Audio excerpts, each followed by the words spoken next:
In 1782, a young Washington County militiaman named Phillip Miller marched 175 miles into the Ohio country with Colonel William Crawford.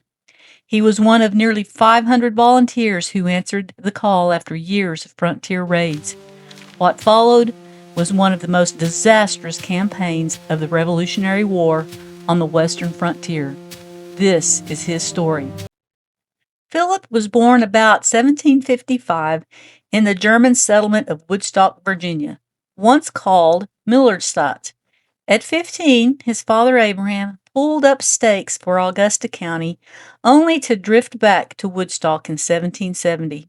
Shortly after, he followed his father west once again and put down roots on Maple Creek in what became Fallowfield Township, Washington County, Pennsylvania.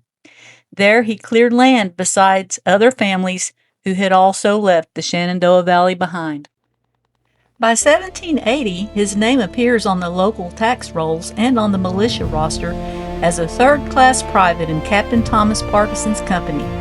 2 years later, he joined the Sandusky Expedition. The march north was brutal. 175 miles of mud, tangled forest, and the constant threat of ambush. Every man carried 30 days' rations on his back, but hunger began to bite long before the first musket spoke. They met the enemy on June 4th near Upper Sandusky at a place called Battle Island. Wyandot warriors, Lenape fighters, and British Rangers were waiting in the trees. The crack of gunfire filled the air until darkness fell. When the call to retreat came that night, the order was shattered. Men scattered in small, desperate groups, stumbling through briars and black swamp for 100 miles, half-starved and haunted by the sounds behind them. Crawford himself was not so fortunate. Captured on June 11th, he was burned alive in retribution for the Knottenhooten massacre the year before, a horror that left smoke in the lungs and ashes in the mind of every man who heard the tale. After the disastrous retreat from Battle Island, Philip made his way home to Fallowfield Township. He returned to his wife and their infant son, and the family put down roots on Maple Creek, eventually raising 7 sons in all. In 1784, the Commonwealth granted him 220 acres he named the Meadows. The deed carried the signature of General Peter Muhlenberg. It was the frontier's quiet reward for a man who had shouldered his musket and come back alive.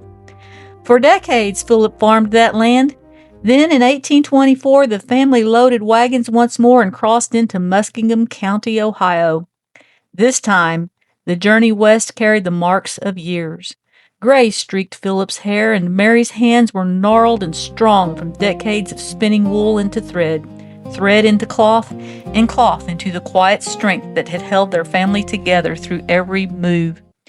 Philip died there in 1833 and was laid to rest on the Ohio ridge he had claimed so late in life, a gentle rise of ground overlooking the land his sons had helped tame.